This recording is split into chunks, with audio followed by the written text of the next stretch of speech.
In the heart of Africa lies a land forged by sun and thirst, where an ancient law governs all. Here, every creature, from the armored titan to the humblest insect, is a player in the relentless drama of survival. This is not just a place, it is a testing ground. Welcome to the African savannah.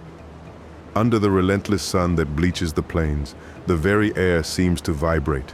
It is here that a force of nature moves, a mountain of life on an endless pilgrimage.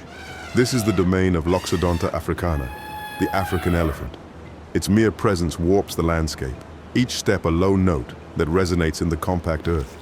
It is not simply the largest land mammal. It is a vestige of an era of megafauna, a colossus forged by millennia of evolution. Its body is a masterpiece of adaptation on a monumental scale.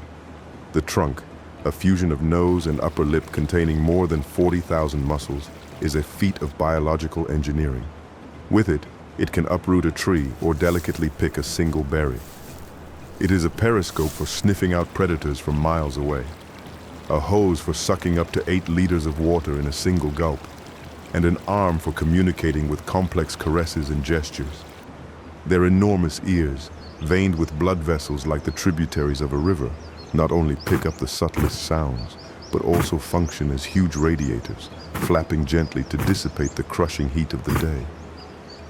But the elephant's true power lies in its mind. They live in a complex matriarchy, a cohesive society led by the oldest and wisest female. Her mind is a living archive, a map of survival engraved over decades of experience. She remembers the location of forgotten waterholes in times of drought, the migration routes her ancestors traveled, and the faces of friends and enemies. It is this ancestral memory, passed down from generation to generation, that sustains the herd.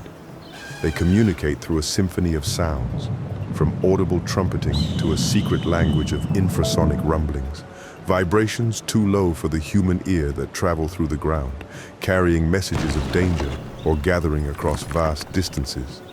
This giant is not a mere inhabitant of the savannah, it is its architect. In its daily search for the hundreds of pounds of vegetation it needs to survive, it knocks down trees, creating clearings that allow new grass to grow and other herbivores to feed. With its ivory tusks, both its crown and its curse, it digs into dry riverbeds, unearthing water that becomes an oasis for dozens of other species. She is an engineer of the ecosystem, whose existence sustains an intricate web of life. Now, with the dry season at its peak, the matriarch leads her family, a slow and deliberate procession through the dust.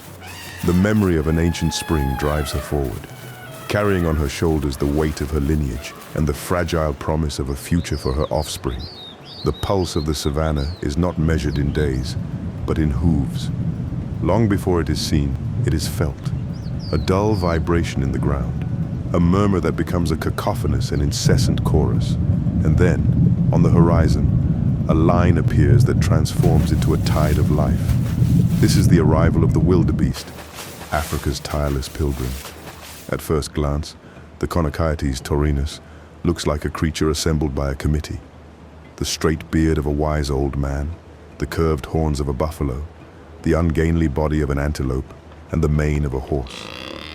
It possesses neither the grace of the cheetah nor the majesty of the lion. Its design is not for beauty, but for almost inconceivable endurance. Its existence is defined by a single ancient imperative engraved in its genetic code: move or die. Driven by the promise of distant rains and fresh pastures, more than 1 million wildebeests embark on the Great Migration, one of nature's most magnificent and brutal spectacles.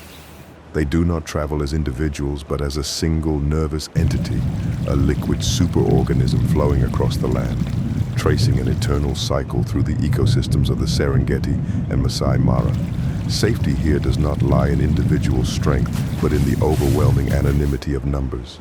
Amid this tide of bodies, life clings on with desperate urgency. Females give birth in synchrony, flooding the plain with a new generation.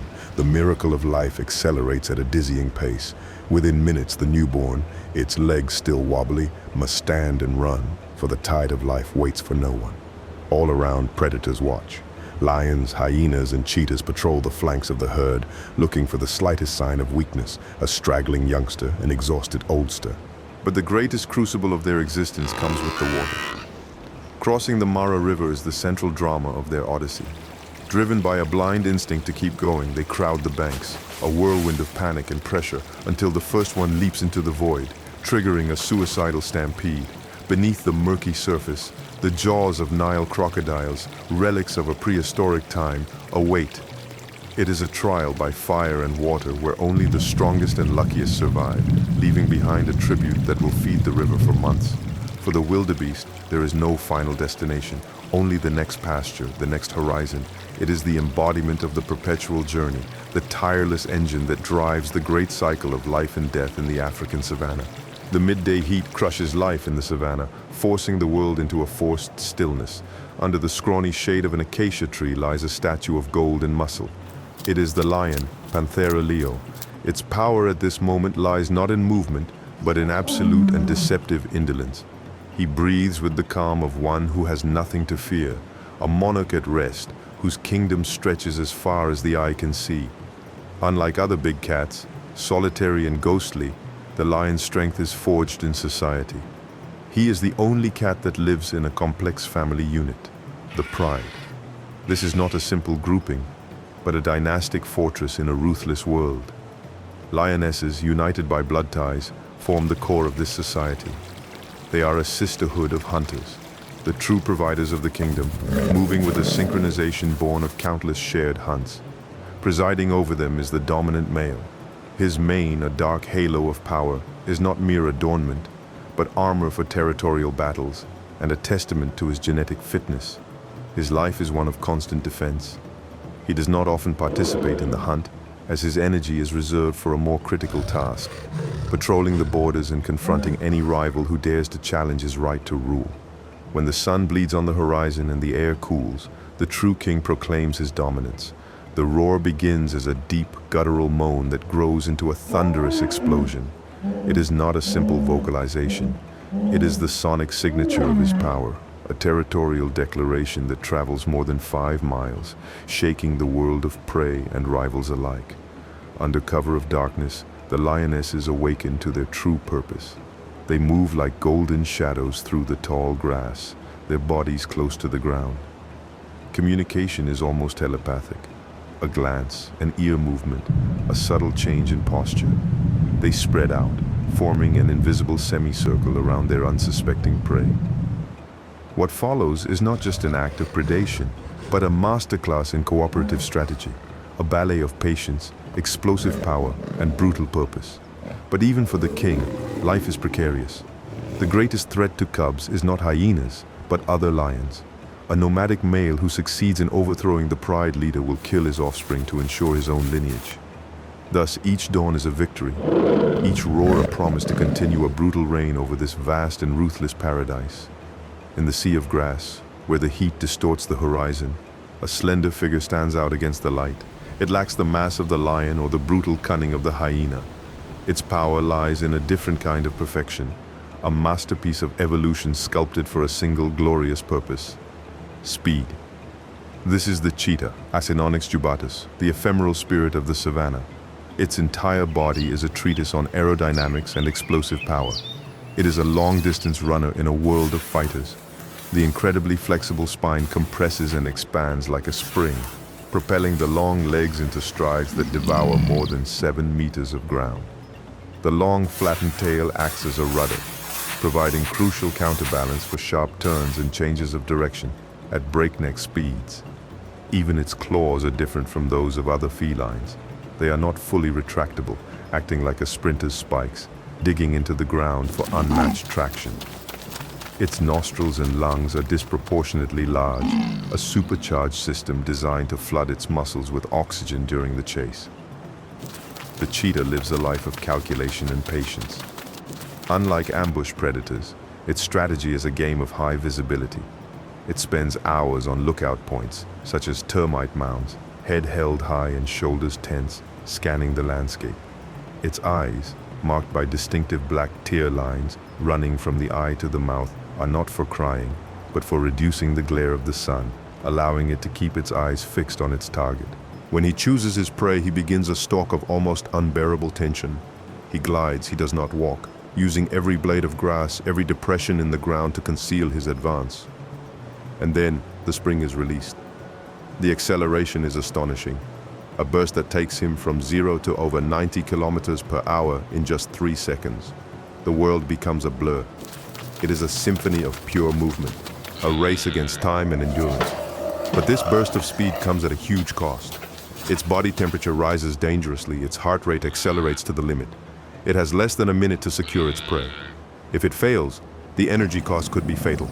Even in victory, the cheetah is vulnerable. Its light build, essential for speed, puts it at a disadvantage against the bullies of the savannah. With its chest heaving, panting to catch its breath after the chase, it must eat quickly. The smell of blood attracts unwanted competitors, lions, leopards, and clans of hyenas who, with their brute strength, will easily snatch away the fruit of its superhuman effort. His life is a precarious balance, a flash of brilliance in a relentless world, the embodiment of the fact that survival is sometimes not about resisting, but about being faster than death itself. While the lion imposes its presence with roars, and the cheetah dominates the plain with speed, there is a power that is defined by its absence, by silence. It is the power of the leopard, Panthera pardus, the ghost of the savannah and the prince of shadows. Seeing it is not a common event, but a privilege, a secret that the landscape itself decides to reveal. Its existence is a masterful study in the art of camouflage. Its coat is not a simple blanket. It is a map of light and shadow. Each rosette, a dark jewel on a golden background, is a fragment of the night designed to break up its silhouette, allowing it to dissolve into its surroundings. It blends with the dappled light filtering through the acacia trees, becomes part of the rock on which it rests, and disappears into the tall grass. For the leopard, invisibility is not magic. It is a way of life. It is the archetype of the solitary hunter. Its world is not one of the pack or cooperation, but one of infinite patience and absolute self-sufficiency. It spends its days in a state of silent alertness, often resting in the branches of a tree, an arboreal fortress from which it surveys its domain unseen. Its senses are permanently sharpened, registering every sound, every movement, every change in the wind. The leopard's hunt is not an explosive chase, but a methodical assassination. It is an ambush predator, a master of approach. It can spend hours stalking, crawling on its belly, the muscles of its shoulders rippling beneath its skin. Each step is deliberate, each pause calculated, until it is within striking distance. The attack is a burst of concentrated violence, a short, explosive run, a leap of incredible power, and a precise bite to the throat or nape of the neck. But it is after the death of its prey that its true nature is revealed, a disproportionate strength. To protect its spoils from lions and hyenas, the leopard performs a feat that defies gravity. Grabbing an antelope that often weighs more than itself, it begins the ascent. Muscle by muscle, claw by claw, it drags its heavy load up a tree trunk, lifting it to a safe pantry among the branches. Up there, on its leafy throne, the leopard is the embodiment of survival, solitary, silent, and lethally efficient. It needs not proclaim its kingdom, for its kingdom is secrecy. It needs no pack, only shadows. It is the perfect predator, hidden in plain sight, an eternal reminder that the greatest power is often the one you never see coming. In the African night, when darkness erases contours and sharpens sounds, a vocalization echoes that has been misinterpreted for centuries. It rises in a manic crescendo, an eerie echo that is mistaken for laughter. But it is not the laughter of joy, but the pulse of a complex society, a sonic signature of opportunism and formidable power. It is the call of the spotted hyena, Crocuta crocuta, the matriarchal ruler of the savannah. For a long time, it has been relegated to the role of a cowardly scavenger, a thief of the shadows. This reputation is a profound injustice. The hyena is, in fact, one of the most efficient and intelligent hunters on the continent. Its success is based on 3 pillars: social strength, relentless endurance, and a devastating biological weapon. The hyena's power lies in the clan. Unlike the patriarchal monarchies of lions, its society is a strict matriarchy. It is ruled with an iron fist by an alpha female, usually the largest and most aggressive, followed by her offspring. Females dominate males in all facets of clan life, eating first from the prey and leading the hunts and territorial battles. This cohesive social structure allows them to face any challenge, even stealing prey from entire prides of lions. Physically, their design is an ode to functionality over aesthetics. Their massive shoulders and sloping hindquarters give them an ungainly gait, but this morphology is that of a marathon runner. They are not sprinters. They are tireless pursuers, capable of maintaining a grueling pace for miles, driving much faster prey to collapse from sheer exhaustion. It's a war of attrition, not a sprint. And then there's its ultimate weapon, hidden in its toothy grin, the bite. With immense masseter muscles and specialized molars, the hyena possesses one of the most powerful jaws, proportionally, of any mammal. Not only does it tear flesh, it pulverizes bones, allowing it to consume a carcass almost entirely, leaving nothing but a stain in the dust. Far from being a mere scavenger, the spotted hyena is a proactive and lethal hunter. Under the cover of night, the clan transforms into a coordinated hunting unit. They communicate with a series of howls and growls, flanking and harassing their prey until panic and fatigue do their work. Hunter, thief, mother, survivor. The spotted hyena does not ask for respect. It demands it through intelligence, the strength of the pack, and a tenacity that knows no end. On the muddy banks where the savannah comes to drink, lies a form that seems as ancient as the stone itself. It could be a stranded log, polished by water and bleached by the sun. It remains motionless for hours, a relief in the landscape, indifferent to the world moving around it. But then, a vertical reptilian eyelid slides open, revealing a cold golden eye, an eye that has seen millennia pass. This is no inert object. It is a living fossil, a relic of the age of dinosaurs. It is the Nile crocodile, Crocodilus niloticus. It is a creature ruled by instinct and patience. Its cold-blooded metabolism is the key to its strategy, an almost total economy of energy that allows it to wait. It can remain for days, even weeks, as still as a statue, waiting for the precise moment. Its eyes and nostrils, located at the top of its skull, allow it to submerge almost completely, becoming nothing more than a slight disturbance on the surface of the water. Its hunt is not a chase. It is a date with destiny that the prey does not yet know it has. Its body is a biological fortress, an ancestral design, perfected over more than 80 million years. Its back is covered with osteoderms, interlocking bony plates under the skin that form an almost impenetrable armor. But its ultimate weapon is its mouth. When it closes on its victim, it unleashes the most powerful bite force in the animal kingdom. The jaws are not designed for chewing, but for seizing with a pressure from which there is no escape. The moment of attack is the embodiment of primal violence. The previously calm surface of the water explodes in a fury of foam and power. In a fraction of a second, the slow-moving creature becomes a torpedo of muscle and teeth, dragging its prey from the safety of land into its own aquatic realm, where all resistance is futile. There, in the depths, it often executes the death spiral, a devastating spin on its own axis that dismembers even the largest prey. However, this relentless predator hides a surprisingly delicate side. The female fiercely guards her nest of eggs buried in the sand, and when the young hatch, the same jaws capable of crushing a buffalo's femur become the most delicate cradle. With unimaginable tenderness, she picks up her young in her mouth and carries them to the safety of the water. She is a living testament to the fact that evolutionary perfection, once achieved, is almost eternal. The silent king of the rivers, who reigns not by speed but by time itself. Above the sea of grass and the thorny tops of the acacia trees, a silhouette rises that defies logic and gravity. It moves with a slow, almost dreamlike grace, as if it belonged to another time or a different world. It is not a predator nor a stampeding beast, but a living watchtower, a silent sentinel of the savannah. It is the giraffe, Giraffa camelopardalis, the tallest mammal on Earth, Its existence is a triumph of biological engineering, a radical solution to the challenge of life on the plains. Its neck, which can measure up to 2 meters, contains no additional vertebrae. It has the same 7 as a human being, but each one is extraordinarily elongated. This tower of bone and muscle gives it access to a food paradise, forbidden to all other terrestrial herbivores, allowing it to graze on the tenderest leaves of the tree canopy. To sustain this impossible architecture, the giraffe houses an extraordinarily powerful engine in its chest, a heart weighing more than 10 kilograms that must generate twice the blood pressure of any other mammal.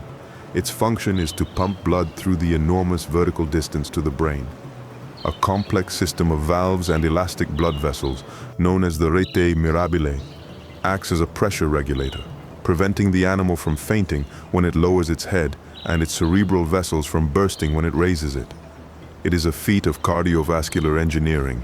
Despite its peaceful appearance, the giraffe's life is not without conflict.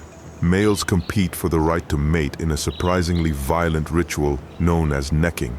Their necks, normally used to reach the sky, become formidable maces, and opponents strike each other with their ossified heads in a brutal ballet for dominance. But the true test of their vulnerability occurs daily. To drink, the giant must kneel before the world.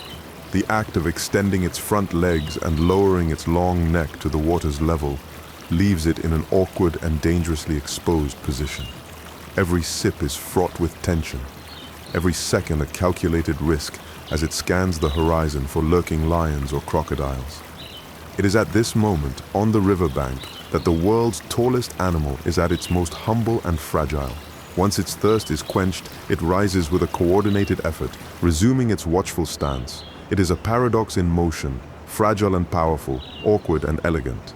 Living proof that in the great theater of evolution, the strangest solutions are often the most successful. On the ochre canvas of the savannah, nature has painted its most daring and enigmatic design. There is no attempt at camouflage in the traditional sense, but rather a visual statement so brilliant that it becomes its own form of concealment. It is the zebra of the genus Equus, an animal whose survival is inextricably linked to the enigma of its stripes. At first glance, its pattern seems reckless, a black and white beacon in a world of earth tones. But this design is a work of evolutionary genius. The function of its stripes has been a scientific debate for centuries, an optical illusion with multiple purposes. When a predator approaches and panic sets in, the herd explodes into motion. That's when the secret is revealed. The individuals dissolve.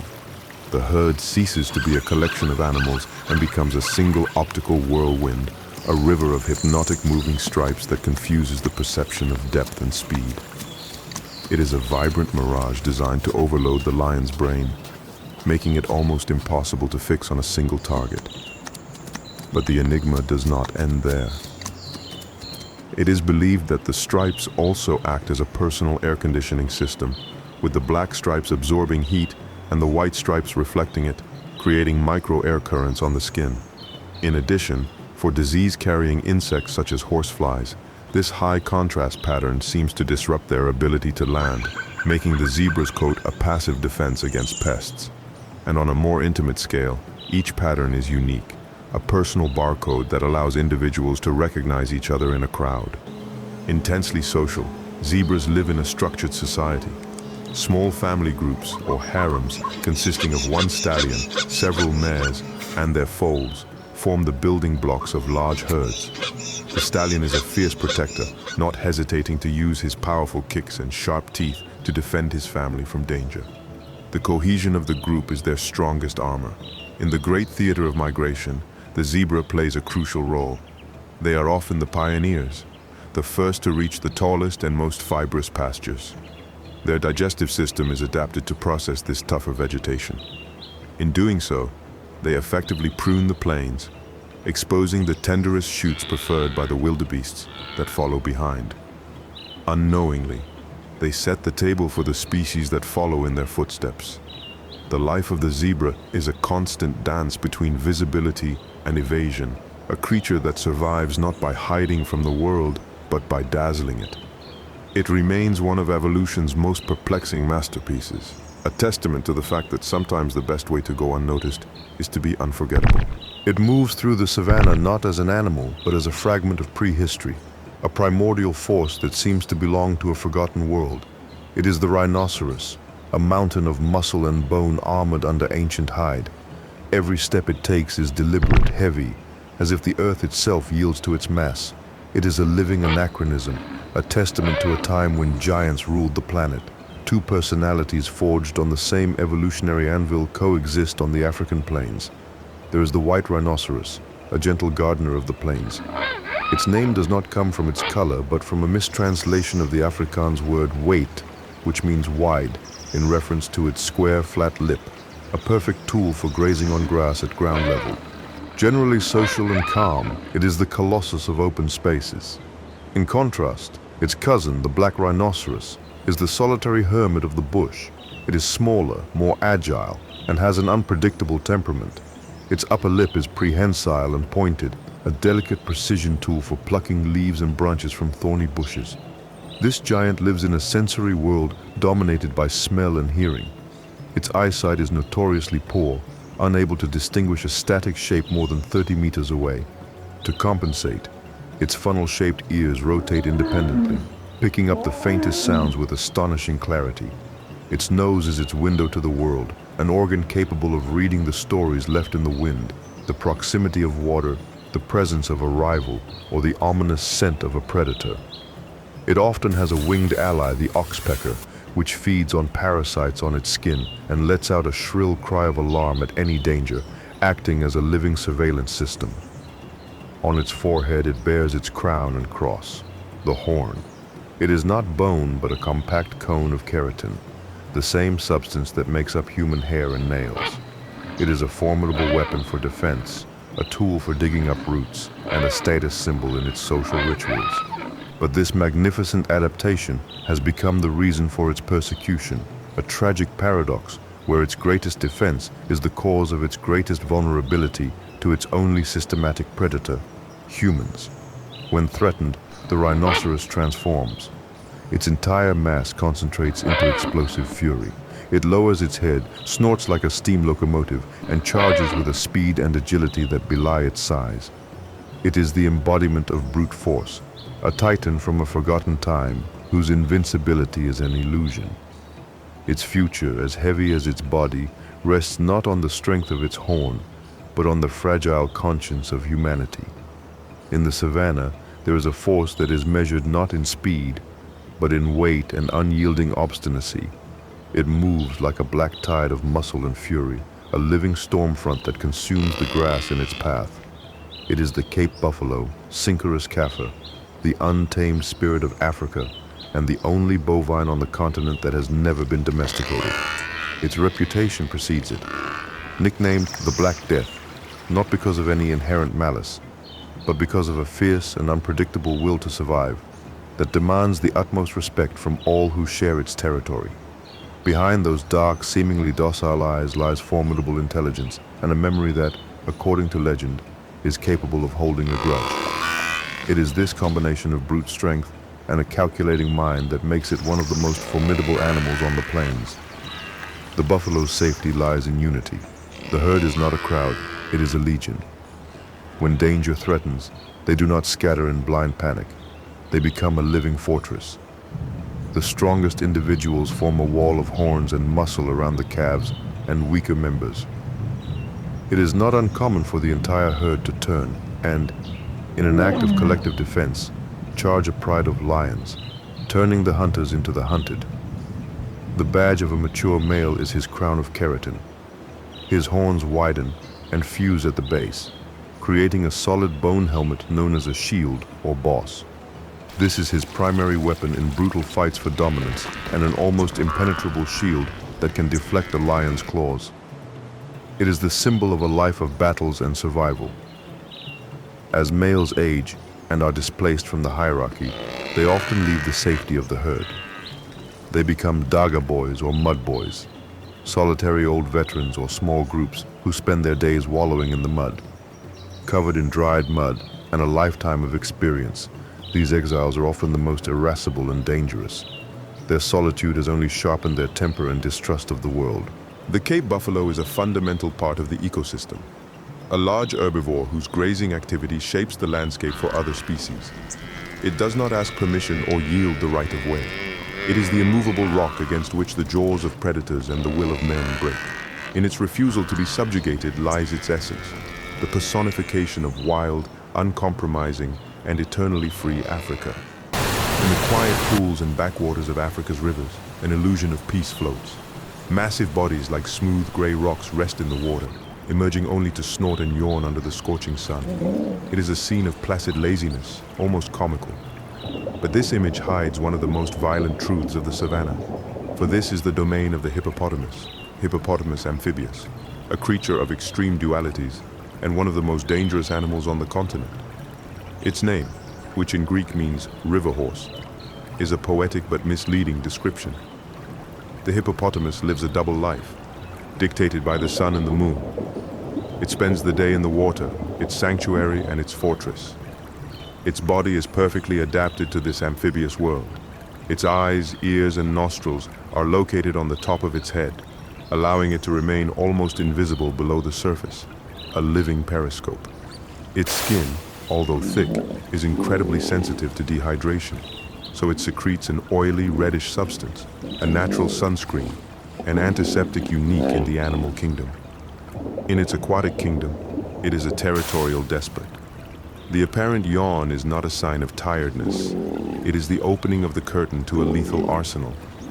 When it opens its jaws to almost 180 degrees, it reveals lower canines shaped like fangs, sharp as chisels, which can exceed 1/2 meter in length. These are not weapons for eating, but exclusively for combat. Battles between males for control of a stretch of river are spectacles of unprecedented brutality, where these weapons are used with devastating force. At sunset, the transformation takes place. The aquatic guardian becomes a terrestrial pilgrim. With a caution that belies its size, it emerges from the water, dripping with power and purpose, to begin its nightly march. Every night, it travels miles inland following ancestral routes, known as hippo trails, to consume dozens of pounds of short grass. It is on land, far from the safety of its river, that it is most nervous and unpredictable. Despite its explosive temperament, the hippopotamus is a vital engineer of the ecosystem. By spending so much time in the water, it deposits enormous amounts of nutrient-rich excrement, fertilizing rivers and forming the basis of the food chain for fish and countless invertebrates. It is unwittingly the gardener that brings life to the waters it so fiercely protects. It is the king of two worlds, the hippopotamus, a being defined by contradiction, a violent gardener, a territorial hermit, a gentle giant that is anything but gentle. A constant reminder in the African savannah that appearances are, very often, a dangerous illusion. On the vast plains where the horizon shimmers with heat, one creature seems to defy categorization. It has feathers, but it does not fly. It lays the largest eggs in the world, but its power lies in its legs. It stands tall with the haughtiness of a giant, a moving dot in the immensity. It is the ostrich, Struthio camelus, a bird that renounced the sky to conquer the earth. Its body is a monument to terrestrial adaptation. It is the largest and heaviest bird, an evolutionary design that traded the aerodynamics of flight for the power of running. Its wings, vestiges of an aerial past, are not useless. They now serve as rudders for stability in high-speed turns, as fans for cooling off, and as a protective blanket for its chicks. Its true feat is its legs, two pillars of muscle and bone capable of propelling it at speeds of up to 70 kilometers per hour, with strides covering 5 meters of ground. Its feet, unique among birds, have only 2 toes to minimize friction and maximize traction. Its eyes are the largest of any land vertebrate, even larger than its own brain. They provide it with exceptional panoramic vision, a long-range surveillance system perfect for detecting predators in open spaces. Popular legend says that it hides its head in the sand when danger threatens, a myth born of misinterpretation. The reality is much more astute. They use their beaks to dig shallow nests and, to hide from a threat, sometimes lie down on the ground with their necks extended, looking from a distance like a simple mound of earth. The social life of the ostrich is complex and cooperative. A dominant male and a lead female preside over a harem of lesser females. Together, they contribute to a communal nest, a simple hole in the sand where up to 60 eggs can be laid. Here, one of the savannah's most ingenious breeding strategies unfolds. The lead female, whose grayish-brown color blends in with the daytime ground, incubates the eggs under the sun. At dusk, the male with his black and white plumage takes over, his dark color making him almost invisible at night. It is a black and white pact for survival. Although its first response to danger is explosive flight, the ostrich is not defenseless. If cornered, this clumsy-looking giant unleashes a secret weapon, a frontal kick, delivered with its largest claw. It is a blow of devastating force, capable of seriously injuring or even killing a lion. The ostrich is living proof that greatness does not always need wings to soar. Sometimes, all it takes is two strong legs, keen eyesight, and the will to run tirelessly toward the horizon. In the parched, wind-swept land, where the sun bakes the ground and shade is a luxury, life hides beneath the surface. And then, like a periscope emerging from a sea of sand, a head appears, then another. Suddenly, a small figure stands upright on its hind legs, becoming a living statue with its eyes fixed on the sky. It is the first act of the day for the meerkat, suricata suricata, and the beginning of a ritual of unwavering cooperation. This is the sentinel, the selfless watchman whose focus is the life insurance policy for the entire clan. In the world of the meerkat, a lone individual is a dead individual. Their survival depends entirely on the cohesion of the group, a complex and highly organized society where each member has a role. They operate as a superorganism, a collective consciousness bound by blood and a compelling need to protect each other. Their home and fortress is a network of tunnels and underground chambers, a citadel dug into the sandy soil that protects them from extreme heat and, more importantly, predators. Life on the surface is a risky excursion, dedicated to a single task: finding food. While the search party scatters, noses to the ground and claws frantically digging for beetles, larvae, and scorpions, the sentry remains at its post. From a high branch or termite mound, the watchman scans the surroundings with absolute concentration. The dark patches around its eyes act as natural sunglasses, reducing glare and allowing it to detect the distant silhouette of a martial eagle or the furtive movement of a jackal. Its language is sophisticated and precise. A sharp whistle can signal an aerial threat, prompting everyone to run to the nearest burrow. A low bark may indicate a land predator, preparing the clan to confront or retreat. It is not just noise, it is vital information transmitted in real time. They are surprisingly bold hunters. Thanks to partial immunity to venom, they confront scorpions, disarming them with astonishing speed and precision. This knowledge is not purely instinctive, it is taught. Adults often bring dangerous but incapacitated prey to the young, giving them practical lessons on how to handle the enemy. It is a culture of learning, where survival skills are passed down from generation to generation. Small in stature, but giants in courage and cooperation, meerkats thrive in an environment that would destroy any less organized creature. They are the ultimate proof that on the harshest plains, the greatest weapon for survival is not claws or teeth, but the family that watches your back. High above the drama of hunt and flight, in the thermal currents where the air is thin and the sun relentless, silent sentinels trace endless circles. They barely flap their broad wings, masters of aerodynamic efficiency. They are vultures, patient observers of the cycle of life and death, and perhaps the most misunderstood and vital creatures in the entire African ecosystem. Their silhouette has been unfairly associated with death and misfortune. Popular culture has painted them as harbingers of doom, grim opportunists who rejoice in loss. But the truth is that they are not heralds of death, but agents of health and continuity. They are the indispensable sanitation crew of the savannah, the immune system that cleanses the earth and prevents the spread of disease. Their life is a feat of specialization. They possess almost unbelievable sharp eyesight, capable of spotting a carcass from miles above. As one descends, its movement is a signal in the sky, a visual telegram that is seen by other vultures on the horizon, creating a cascade that can attract dozens of birds to a feast in a matter of minutes. Every feature of their appearance, often perceived as grotesque, is an adaptation of absolute brilliance. Their bare heads and necks, which prevent their feathers from becoming soaked with blood and debris, are a marvel of hygiene. After feeding, they simply let the African sun sterilize their skin. Their sturdy hooked beaks are designed to tear through the toughest skin and most resistant flesh. And inside is their most formidable weapon, a digestive system with acids so corrosive that they can neutralize deadly bacteria such as anthrax, cholera, and rabies, making the vulture a dead end for disease. At the feast, organized chaos reigns. Often different species arrive to play specific roles in a strict hierarchy. The white-backed vulture, the most numerous, takes care of the soft meat. The imposing lappet-faced vulture, with its massive beak, acts as the can opener, tearing through leather that others cannot penetrate. Each has its place in the rapid and complete dismantling of death. They are the unsung heroes, a cleaning service so efficient that they can reduce an antelope to clean bones in less than an hour.